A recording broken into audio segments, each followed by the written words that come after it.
What's going on YouTube? Welcome back to Wise Guys Garage. In today's video, I finally get to introduce you all my brother's 2008 Toyota Camry with the V6 and a manual transmission swap. Let's take a look. All right, so in today's video, what I want to go over with you all is basically the interior, the exterior, and then how you can actually do this swap yourself, what parts you need, the whole 9 yards. So let's get started.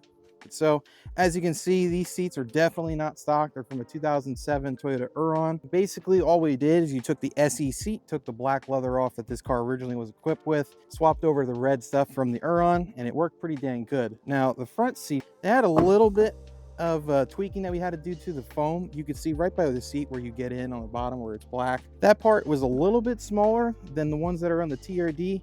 So we just got some sheet foam, filled it up, and it fit pretty dang good. Like, other than that, the seats are pretty much identical, like the bolt pattern and everything and whatnot. So you can see that wheel's not from the 6th gen. The 6th gen had that little tri-spoke thing going on with it. Steering wheel is out of a 2015 and up Toyota Camry. Basically, all you have to do is depin the clock spring from the newer style and then put it into the 8-pin or whatever pins that are in there. The button resistances are the same, but you do have to modify the wiring a little bit, but it's nothing crazy. On the gauge cluster on there, you can see that gauge cluster's got a slight modification to it. Basically, all it is an XLE cluster with the SE face over it. All you have to do to make that work is take the face, put it on the XLE cluster base, and you're literally done. Just make sure if you have a V6, you get a V6 XLE cluster and you use a V6 SE faceplate because the speedometers are different. All right, so now we got the interior pretty much overview done. So let's look at the exterior. Start off with, these are the 2020 rims right here. They came off the SXE Camry and they're pretty much just the stock wheels bolted right up. You know, Camry fits Camry, so what else do you expect? All the other components here, these are just a stock SE Camry from 2007 through 11. They had the lips, the little underbelly pan things right by the exhaust tips and stuff, and they pretty much all look the same as long as it was the SE. 2010 and 11 have a different front and different taillights, but other than that, they're the exact same. So on the exhaust system of it, it's just basically got like an axle back exhaust setup. These are two right-hand sides for a 4-cylinder. We just took the left side and put it on the right, or vice versa, you know what I mean. Bolted it, bent it, called it a day. Other than that, that's pretty much it on the exterior. Front clip of this right here, this is like a little bug or rock guard. Common problem on these things in 2007 and 11. Paint's terrible. You look at it wrong, it'll just chip the paint. Bug guard helps that immensely. We filled as much of the chips that are in there now as we can and just left it alone. Like, you would have to do pretty much a full respray on the front clip of this thing to make it look absolutely flawless.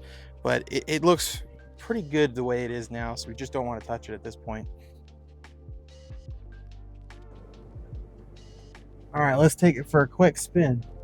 I'm probably not gonna get on it like crazy. I got footage of that I can clip in here real quick. Nope.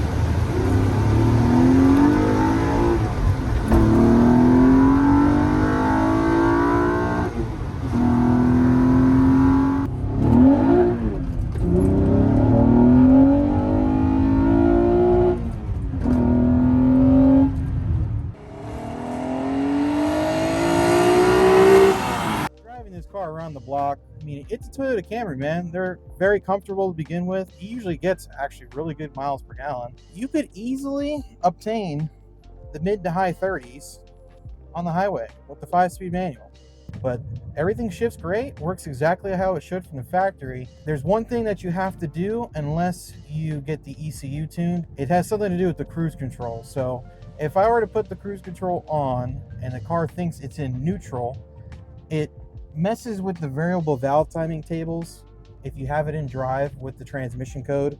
So in order to get around that and to keep the cruise control on the stock ECU, what we did is we put this power button in there. So right now it's in neutral, right? Like I was saying, everything shifts great. Runs freaking awesome, right? If I go to try to put cruise in, cruise does not work.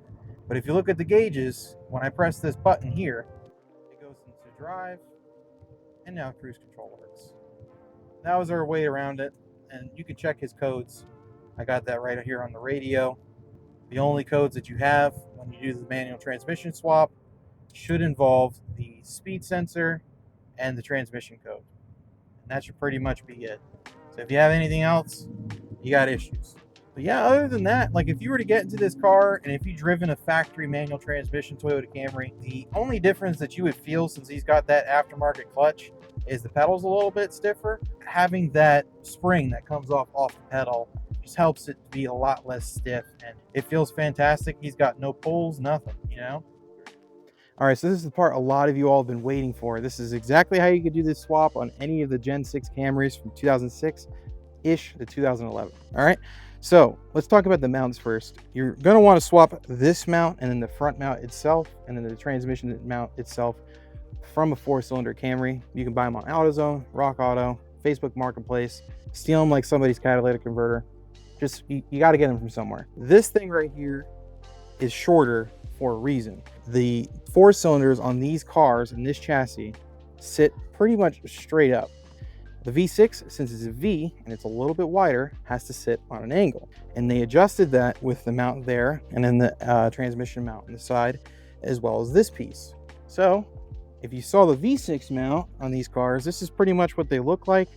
This would bolt in kind of like this sorta, and you can see how much longer it is, just to give you like a little bit of a visual reference on this stuff. Anywho, right here in the front, like I said, that's just a 4-cylinder Camry mount. Pretty much just plug that piece in and play. Now the part where you see a little bit of rust and/or oxidation, that's going to be the transmission bracket that is located on the front of the transmission. And I'm just using this guy as a visual aid of it. You really just got to bolt this onto the front piece. There's going to be 3 holes in a row like that. Put them on the 4-cylinder mount, and you're literally done. The manual transmission bracket that I just showed you guys, there's nothing special about it. They use the exact same one from 2002 for any of the 5 or 4-speed automatics and 5-speed manual 2-way Z-powered Toyota Camrys. On this part, this is what's going to be going underneath the transmission itself. This bolts in on these 4 bolts here, and then this goes onto the transmission mount that's located underneath that wheel into the wheel well. You bolt this on, you put this on the mount, you put a 19mm nut over this point, and you're pretty much mounted in transmission and engine, and that's literally it. Remember how I was saying about the mounting system allowing the 4 cylinders to sit straight up and the V6 is tilted on an angle because it's a V? What you have to make sure and keep in mind is when you're doing this and you're raising the V6 up ever so slightly, it's not a big amount, but it's enough to hit this cowl. You are going to have to modify this just ever so slightly.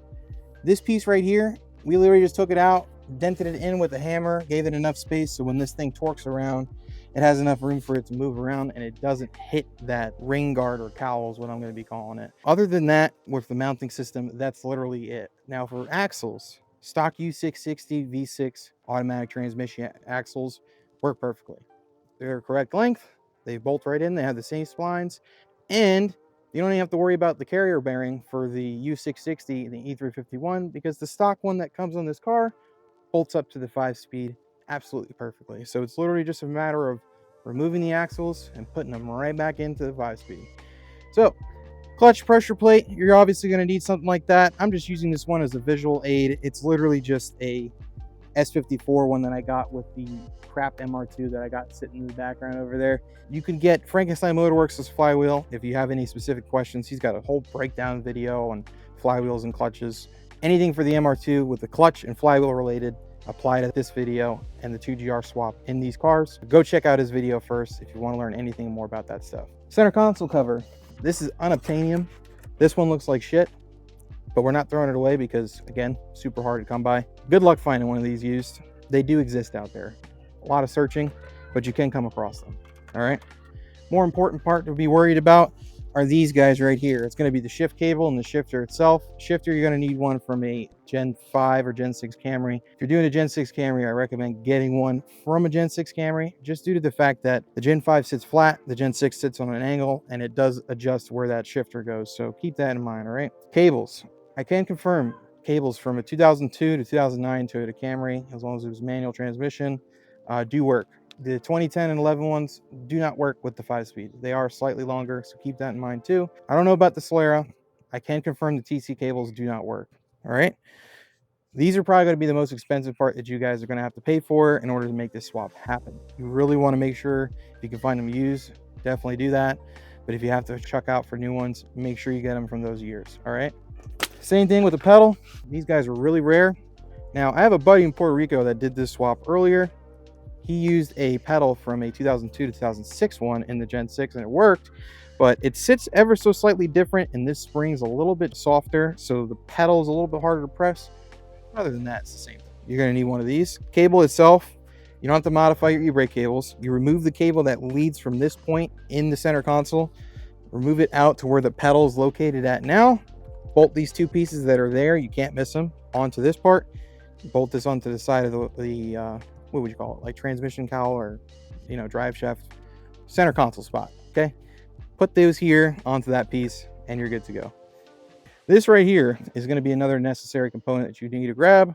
There's two different ways you can go about this, but I'm going to show the OEM way to do it first. On the manual transmission cars that are equipped in these vehicles, the master cylinder on the pedal actually has a hose that leads off of it, similar to this one, like this, and this would bolt into the master cylinder, and this is where it gets its clutch fluid from. If you can't find an OEM Toyota one for a Gen 6 Camry, I do have a solution for you that's way cheaper and they're 10 times more common, and that's going to be the 2010-ish Toyota Corolla.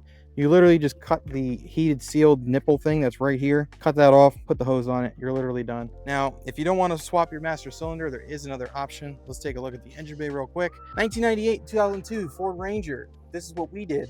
This is the little extra brake reservoir that comes on those, you know, a separate mounted reservoir for the fluid. You can do something like that. It's just bolted in and you just run a hose to it and it works absolutely great with zero issues. So we're done with that part. Get a manual transmission 4-cylinder Camry master cylinder. Same thing with the slave cylinder.